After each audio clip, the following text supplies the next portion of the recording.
Finally, 5 million of Pakistan's 25 million Pashtuns have equal rights as citizens. The Pashtuns are Pakistan's largest ethnic minority.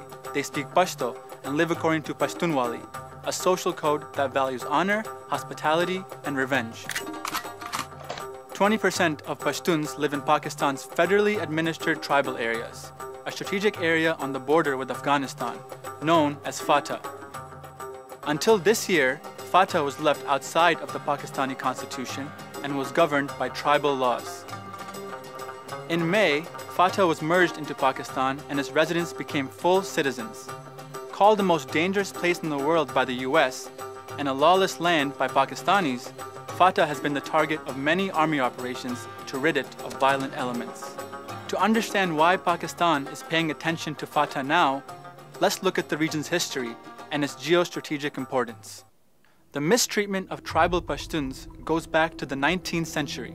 From British India onwards, tribal Pashtuns have been isolated from and dehumanized in mainstream society. FATA was called the excluded areas and was cut off from the rest of British India.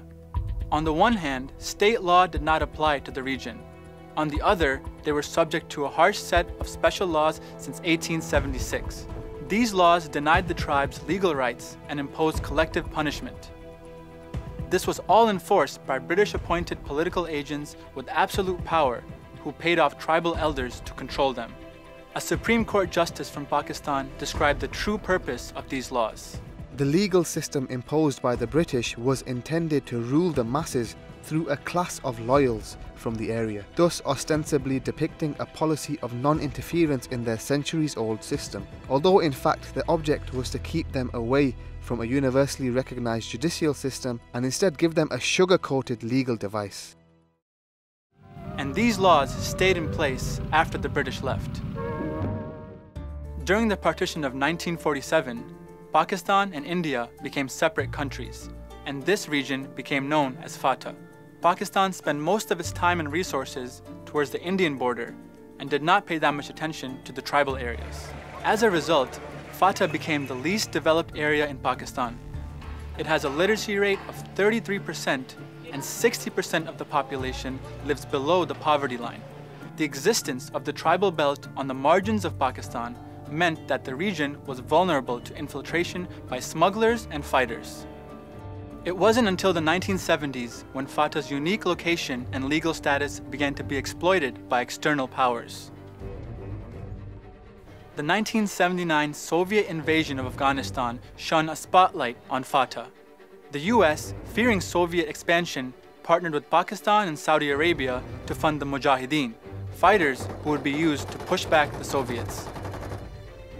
The Mujahideen began recruiting and training fighters in the tribal areas. Although they defeated the Soviets, there were unintended consequences.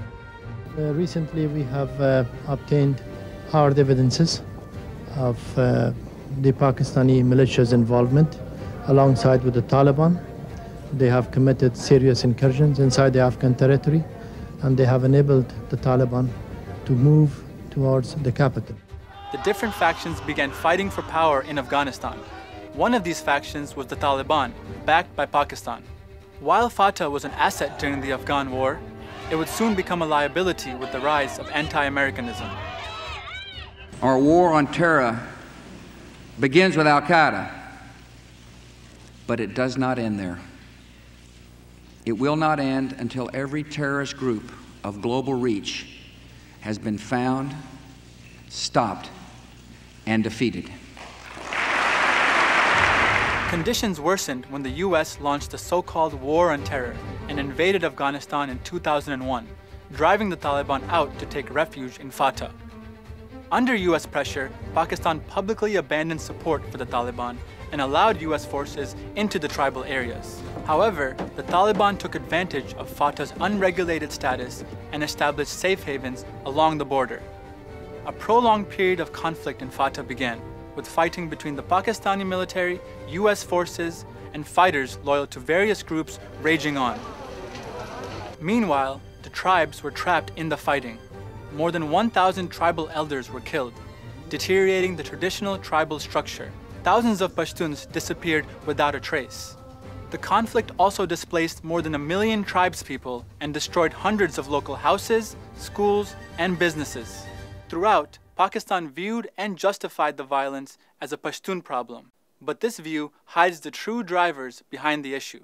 The tribal Pashtuns haven't had any political influence, access to media outlets, or self-determination from the time they were under the British-era laws. Even when the Pakistani president made reforms in 2011 to protect the elderly and the youth, the military reversed these changes. Security forces gave themselves the power to arrest any tribal Pashtun on the basis of suspicion or complaint.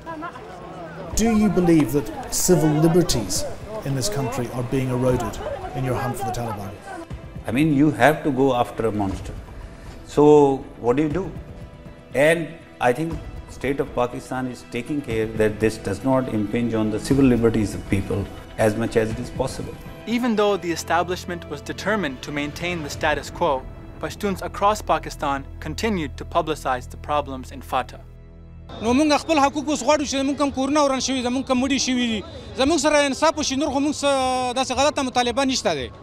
In FATA, 62% of youth are affected by violence. Many tribal Pashtuns moved out of FATA to escape the conflict. But even in cities, tribal Pashtuns are targeted, especially by police who accuse them of being part of the Taliban.